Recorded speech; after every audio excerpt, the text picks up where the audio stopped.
Okay, before we start on this one, basically, first of all, we talked about Crash last time. We'll talk about Crash again because it's our go-to 3D platformer other than Sonic. Yeah, basically, if there's nothing going on with Sonic, we talk about Crash half the time. Yeah. And pretty much, we already talked about it, that was okay. And also, going back to Sonic's Dream Collection, and people saying we have no sense of humour and just don't get it. We just don't find it funny. Yeah. But then again, we're guaranteed we're going to get the same amount of backlash, or worse, on Twinsanity. Yeah, you thought you hated us for that video. You're going to probably hate us more for this one. No. It is my opinion, full front, no pulling punches. I hate Twinsanity.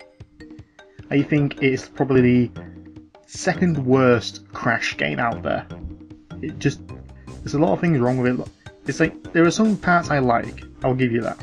I like the humour, I like the graphics, I like the attempt. Yeah. The attempt of the direction with it. Yeah. But those don't make a good game, and the gameplay is just boring. The open world is a lie. You get this way too... Everything that made Crash is not there anymore. It is not... And I played both the PlayStation 2 and Xbox version. I don't know why... I'm looking at VG Facts right now. I don't know why it says it's on GameCube, because it fucking isn't. Well, it did... Well, never was made on the GameCube. It was planned, but it was never made. So my brother owned the Xbox version. I owned the PS2 version because I got the Crash pack. I think it came with Came with Nitro Kart, Twinsanity, and Tag Team Racing. Yeah, that's it. I can't remember if it came with Wrath, but I was like, no, it didn't come with Wrath. No. And like, I don't like Wrath that much either. But that's another story. Yeah. But every Crash fan considers this the last good Crash game. Why? It's like the last good Crash game. It's like, to me, the last good Crash game was Crash the Titans. And it's like, oh, and people will say, oh, I took every Crash out and just completely repurposed it with just Crash characters. And like, yeah, that's what a kind of a remastering or a reboot, yeah, or a soft reboot like Sonic Adventure was. Sonic Adventure took stuff out what was, supposedly Sonic, and brought in some other things to make it new and a fresh start. That's what a soft reboot is. Titans is a soft reboot. It's a continuation, but it's different. Character designs, okay, questionable. Like Crash having tattooed on his hands and Tiny Tiger, obviously. Is it? Well, really, Tiny Tiger, they turned him into Mike Tyson, basically. Yeah, right. Mind you, Radical Entertainment turned Crunch into a Mr. T parody. Yeah. Which I think is a good Crash game. Alright. I mean, here's my opinion. I mean, it's weird how because the funny thing is, when Twinsanity came out, I remember at the time, particularly in gaming press-wise, everybody said they thought this was just a shit game, and it was the opposite of that. I remember people just kept saying it's rubbish, it's not that funny, it wears out very quickly, it's too short, and a lot of people sort of said, like, well, this was a disappointing Crash game out there, and I was really surprised. When I was playing it, the weird thing for me, and it's only recently now, people have come out and saying, oh, it's an underrated gem, and this and that, blah blah, which I'm still thinking, if I'm really honest, I think for me, Crash Twinsanity there is potential of it being the best Crash game ever made. It had potential, but it's just... But the end result just never got there. Yeah. I mean, I'm thinking like photo comparisons like Sonic Unleashed, and that is... Well, at the time, some critics panned it, panned half of it, and actually praised the other half. And we should get a game like this, and we got Sonic Colors, which to me is not that great. No. It's good, but still not that great. Yeah. I mean... And right now, a lot of people see Unleashed as an underrated Sonic game. It's like, there are so many underrated Sonic games. Sonic Heroes was mixed, but still an underrated gem. Twinsanity was completely panned. Yeah. But like I said, the weird thing is, at the time when it came out, it was pretty much panned a lot by the gaming press, and it's only through Crash Bandicoot fans, they see this as like, oh, this is truly an unrated masterpiece by their eyes, and I do think it's maybe a bit too to me, I'm still wondering, what is it about this game that makes it better than, say, Titans? And I know a lot of people say Titans is always this and that. Again, it's a reboot margin where people would rather go to the last traditional Crash game, which is Crash Bandicoot 5, than go to Titans, which is a completely new animal, really. Yeah, it is. I mean, the thing with Twinsanity is, the thing with that game is that this was a big turning point for the series, because at that point we were basically getting, the last two major Crash games was, one of them was Crash 3 but not as good, and the other one was Team Racing but not as good, and we had a couple of Game Boy games. Which weren't good at all. Yeah, that's what basically went. They were just basically half-ass versions of games we've already played, and subsequently we played better versions of them. Twinsanity was kind of the first attempt to say, let's really push the series into, at that point, what was the future of platforming, which was the open world, linear-driven story games like Jak and Daxter and Ratchet and Clank. And the other big thing they wanted to do was also change the tone of the game. It went from kind of the, I would say kind of like cartoon-wise, like DuckTales thing, that it's, it's a goofy cartoon, but it's an action-adventure series. But still had a good sense of humour about it. Yeah, this is full-on parody, silly, wacka-spacka boom bang type stuff, making fun of the tropes of the series in gaming and, somewhat to hell with previous canon and stuff and all that jazz in some places. And the best way I can really describe it is really the thing with Twinsanity is it's trying to have the attitude of a cartoon while still retaining the basic mechanics of Crash Bandicoot. But it's still a Crash game at heart. You run your jumpy spin, you collect one fruit, you go through areas which are designed to be, you go this certain path and stuff, where those areas you can explore and collect the hidden gems. And it's more, and again, it's driven by the story rather than just collect a bunch of crystals from one route to another. That's a good thing of the game, it's taken a different approach. Yeah. But a lot of people seem to be kind of hung up on the potential of it. Like, it's judging it as an early access game. Like, oh, here's something, buy it and see what it's like, and still keep investing if you like it. It's like, if this was an early access game, or at least today, a lot of people will kind of half praise it. Definitely. Other times, like, okay, why is it that in a Crash Bandicoot game, why do I, when I'm invincible with 3 masks, still get blown up by nitros and TNT? Yeah, I mean that broke it for me. And other times, cutscenes lagged the game considerably down to at least 5 frames per second. When in the Academy of Evil, where you find Nina, in the cutscene where Nina appears, it took me 3 minutes to get through that cutscene on the Xbox version. PS2 version, it was fine. Oh yeah, I mean, first of all, I played the PS2 version, so I didn't have any problems. So it's not just clipping issue. It's not just it's frame rate, audio. It falls through the floor, just out of bounds. It is a complete mess. Like, last time I checked, people have found over 200 different bugs and glitches that completely break the game. Yeah, and that's the weird thing. The reputation with Twinsanity now is that it's the game now. It's just like, what other weird thing you can do with the game to break it or do some really oddball shit with it now, as opposed to just playing the main game itself. It's more bugged up than Psycho 6, and, well, that is a bugged up game.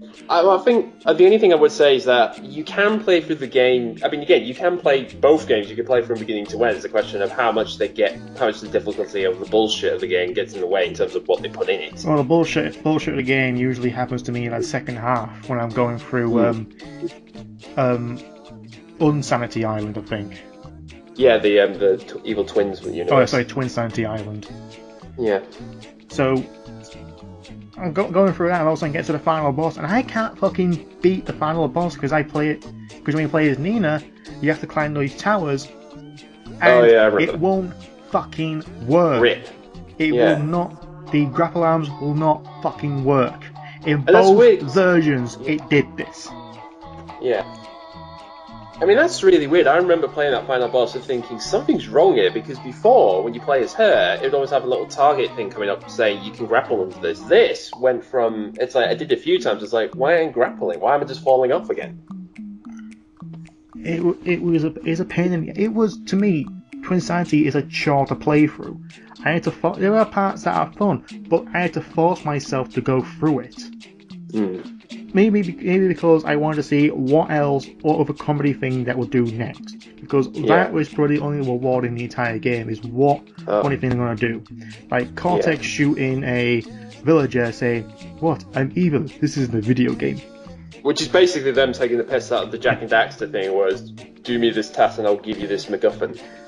Pretty much, and later, where the check bounced? Well, Rapid Cortex didn't sell as much as we hoped it would. Yeah.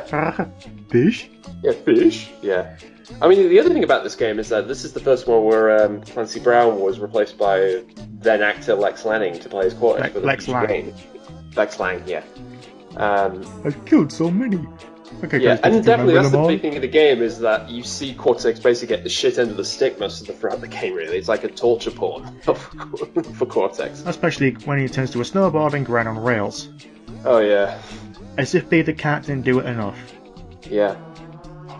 I will say, the first time when I discovered more about the game is obviously when I collected the gems, because this was the first game where you collect them and they actually give you bonuses in terms of not extra powers or anything, but like unseen gallery. And the amount of stuff that were in there the first time, I thought like, wow, this is pretty impressive work. And the weird thing was, it wasn't just drawings, what looked like finished levels, and even models of characters that were done. And you do think it's like, well, wait, they're going to all this effort, and why did they stop?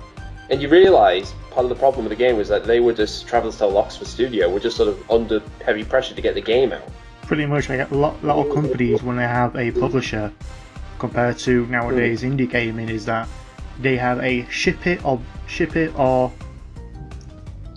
not deadline, really. Which basically you have this amount of time to get the game at a playable state, otherwise you're not going to get the deadline done. And that pretty much dooms a lot of games. Like, because we can't give you any more money, we can't just keep banging on saying, oh, it's going to be good when it's actually done. I mean, look at Daitacana, look at Duty Forever, and look what happened to them. And when the ship it or bin it option comes up, it fucking hurts the game. Sonic 06, even like older games like Ultimate 9 Ascension. Like, I watched the entirety of Spoony's retrospective of that because I thought I wanted something to watch and I got kind of interested in it. And to see how bad Ultimate 9 is compared to the rest, not just because I lost, and Ultimate 8 was bad as well. And when the ship it stuff came up, because I read the development history of the game, it's like, wow, EA fucked them over.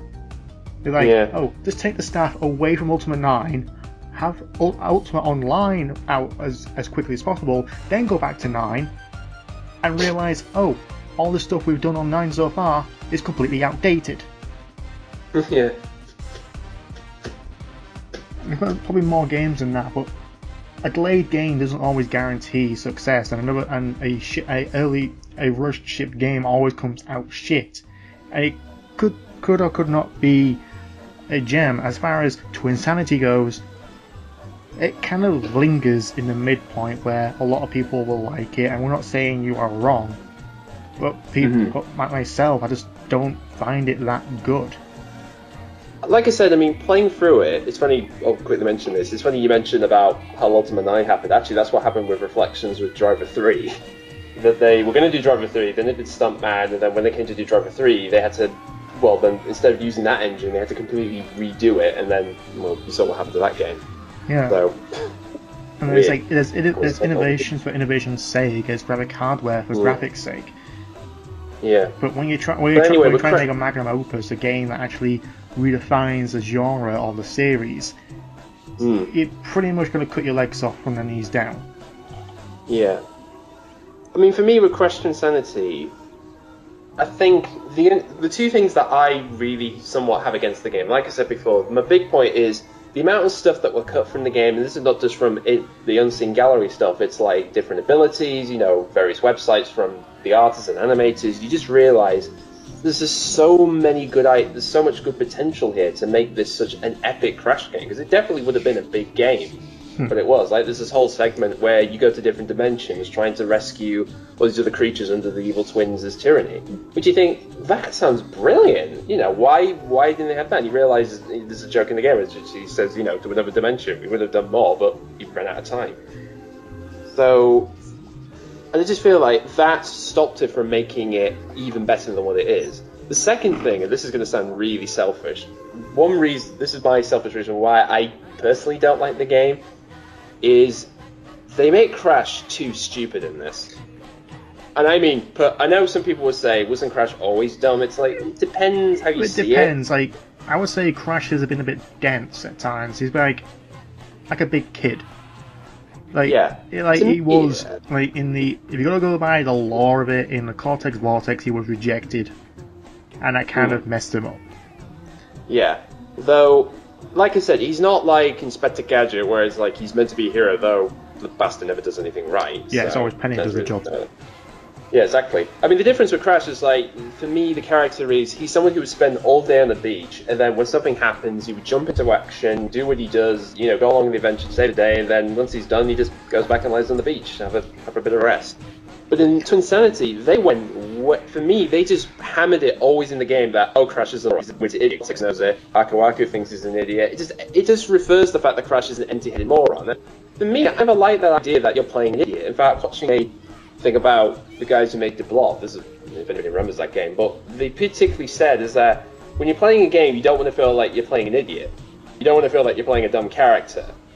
And for me, with Twinsanity, they made me feel like I'm playing a really stupid character. At least in Titans, he actually was. Like, oh yeah, that's the thing. He can't talk very well, and he does some weird things, but he's pretty much smart. He's like, okay, Cortex stole my kidnapped my sister. I want to get her back. Yeah, it's like, you know, he knows when people are in danger, he will go to hell on end just to get them back and save the day.